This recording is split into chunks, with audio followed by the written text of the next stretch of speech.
there are a lot of people like you also who are applying to study for that particular course in that same university, and this will cause, or this will make that particular course or that particular university to be so competitive that a lot of people, despite scoring high in their JAMB, will still not get admission. But in this video today, I'm going to show you how you can easily get admission into any Nigeria university. Now, this is not a time waster because I'm going to go straight to the point, and I will show you the exact thing you're supposed to do right from the time you wrote your JAMB and until the time you will finally get admission in your university to study your dream course. Also, if you're coming across my YouTube channel for the first time, my name is Basi Ejoba.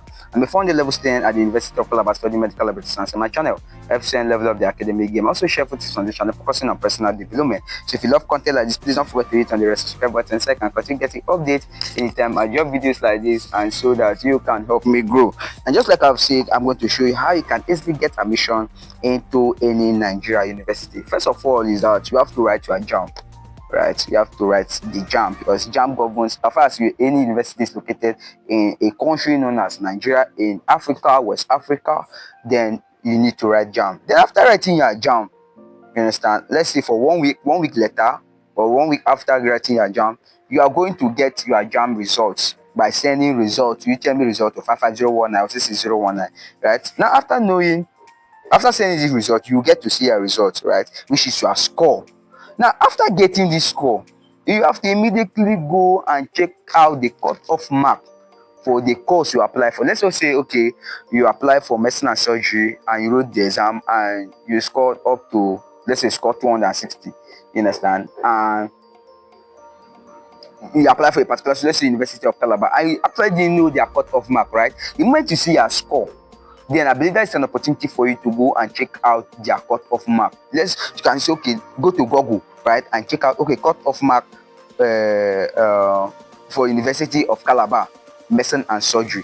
Because you don't have to be delusional, you have to be very realistic. You understand? You have to be very realistic. So after getting your score, you have to go and check out the cutoff mark. And after checking the cutoff mark, let's say the cutoff mark for University of Calabar medicine and surgery is 260 and you are scoring 258, right? You get to find out that you haven't actually reached the cutoff mark. So what you simply have to do is to prepare for your POST-UTME. You have to start preparing for your POST-UTME. Now that is for University of Calabar, that is for schools that are writing POST-UTME. Now what about the schools that are not writing POST-UTME? What you simply have to do is to start checking out your JAMB, your WAEC results. Now you have to start checking out your WAEC results to see whether your WAEC result, whether you have credit. Because you must make sure you have credit, at least a credit if you want to study any medical course, which I know that is chemistry, physics, mathematics, biology, and English. You must have at least a credit in those 5 subjects. You understand? So you have to start preparing early for your POST-UTME. I've made a video on how you can be able to pass your POST-UTME, so you can check it out. I've talked about knowing your school pattern and stuff like that. So you have to start preparing for your POST-UTME. Check in the comment section. I'm going to drop the link to that. Either the comment section or the description, I'm going to drop the link to that particular video. So check it out because it's going to be really helpful. If your school is writing POST-UTME, the moment you get to see your JAMB score, I don't think that's an opportunity. I don't think you have to relent your effort. You have to start preparing automatically for your POST-UTME, because your POST-UTME can make you even score 300 without getting up to a particular POST-UTME score. You might not still get admission to study your dream course. So you can get to find out that POST-UTME is also very important, because the POST-UTME is being organized by that particular school you are applying for and not JAMB. You understand my point? So you have to start preparing for your POST-UTME very early. And also is that you have to monitor your school admission process. Someone came to me and told me that he want to go to which state? Is it Abia State? I don't know, but he told me that he's going to leave his state to a particular state to go and find out how they are doing that stuff. So I told him that you don't necessarily have to pay transport to this place. Understand? You can monitor your school admission process or your school admission progress online. Join their groups, their Facebook, their WhatsApp group, their Twitter handles, right? You follow them on Twitter, follow them on Facebook. Join their group, try to interact with students, try to get friends from there. You don't necessarily need to pay transport, you understand, to a particular place for you to get information about a particular institution or stuff like that. So you can follow their school admission process online. Go to the official website and see how you can be able to get yourself conversant with how they behave in that particular institution. You understand? And also, I've talked about being very smart, and cut off delusion. That is you believing that it's going to work out even when you know that it's not going to work out, right? I've talked about not falling into this group of people. Now, if you get to find out that you apply for nursing science, let me use nursing science for example, because a lot of people apply for nursing science and it seems they didn't get their cut-off mark. Let's say the cut-off mark for nursing science is around 280, and your JAMB cut-off mark is, your JAMB score is like 200 or 210. The worst is someone coming to me and telling me that, oh, 190, right? So you get to find that your score is around 210, 220, bro. I don't think there's any magic you will do, whether your school is writing post-UTME or not. I don't think there's any magic you do that you will get nursing science. Just you automatically disqualify. You understand? So you have to be very smart. If you get to find out that you apply for a particular school, let's say University of Calabar, and their cut-off mark for nursing science around 280, and you are scoring 160, please, what you simply have to do is to go and do change of course. Go and do change of course, which is very, very important. Go to a lesser competitive courses. Go to courses like anatomy, biochemistry. I'm not saying those courses are bad to but if you really want to enter the university, then you have to do change of course. And also, if you find out that, okay, particular school, their cut-off mark is way too high, let's say score up to 280, but they're telling you that their cut-off mark is around 300 plus, for you to not lost that particular score, then I think you have to research for other schools that will get or will accept that particular cut-off mark and do what is known as change of institution. You can change your institution to any institution of your choice in Nigeria. You can also change your course to any course of your choice in Nigeria. So you must be very smart. You understand? You have to be very smart. Don't just be delusional, don't just be believing on faith. Faith works, yes, but at this particular point in time, you have already seen that you might not be able to make it and you really want to enter the university. Unlike for those people that will want to prepare for JAMB 2026, those ones are quite different. But if you know that you really want to enter the university, then I think you should be very smart by doing change of course and or doing your change of what institution, right? And also, what makes a lot of people to lose their admission is not uploading their own level in their JAMB caps. Now, what is JAMB cap? JAMB cap is simply the Joint Admission Matriculation Board Central Admission Processing System.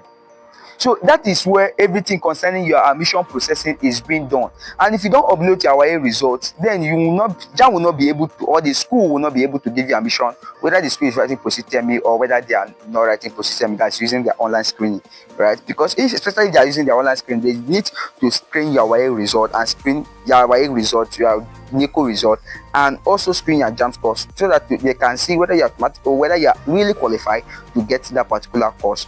So you must make sure you upload your WAEC result on JAMB portal, especially for those of you that are currently writing your WAEC, or for those of you that put in your apply like awaiting results, right? So the moment you get your WAEC result, you have to upload it immediately to your JAMB portal.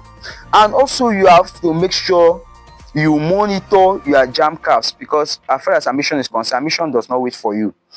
You understand? Admission does not wait for you. So you have to make sure you monitor your JAMB caps a lot, because when it comes to JAMB caps, that is where you get to see that that's where you get to accept or decline your admission. When they start giving admission, the only place you can get to see that you have been given admission is through the JAMB caps, which is the admission processing system. You understand? So you have to be active. When the moment they say, oh, admission have started, you have to be monitoring your caps so you'll be able to accept or decline this admission if you don't want it. Why I'm saying you should monitor it, because this admission does not wait for you. Failure to accept this admission, I think in 3 days, the admission is automatically going to go off to the next person. Let's say JAMB gives you admission and you didn't check your caps for a particular let's say for 3 days. That admission automatically is going to go off. You are not going to see it again. You understand? So that means you're going to lose the admission to another person, because JAMB, they'll feel like maybe this person does not want this admission, and let's move it to the next person who truly wants this admission. You understand? So that is just how it is. You must make sure you monitor your JAMB caps regularly and always the moment you just say that they have started giving admission. So this is simply how you can be able to get admission into any Nigeria universities, by knowing your cut-off mark and your score, facing it with reality, monitoring your school admission process, uploading your YA result, preparing early for your post-UTME. Drop it in the comment section. Is your school writing post-UTME or they are using online screening? Then for those of you that your school is writing post-UTME, I currently have a question bank for post-UTME It's available for just 1,000 naira. If you need it, drop it in the comments. Just say I am interested for the POST-UTME past questions, and I will drop in my WhatsApp number. Chat me on WhatsApp and you get this past question for just 1,000 naira. And you also get the opportunity of joining my POST-UTME study class. That is just how it is. And if your school is not writing POST-UTME, that is using the online screening, please make sure your WAEC or your NICO result is very good, so that you will not lose out in your admission. If you love this video and you wish to continue getting updates concerning Nigerian universities, concerning your admission journey, please don't forget to hit on the subscribe button, and also share this video to your friends so that they can come here and get value. And in turn, I'll feel motivated to continue dropping videos like this. Let's see you in my next video. Which remember that you're wonderful, always remember that you're unique, and always remember that you're a setter. I really love you. Thank you.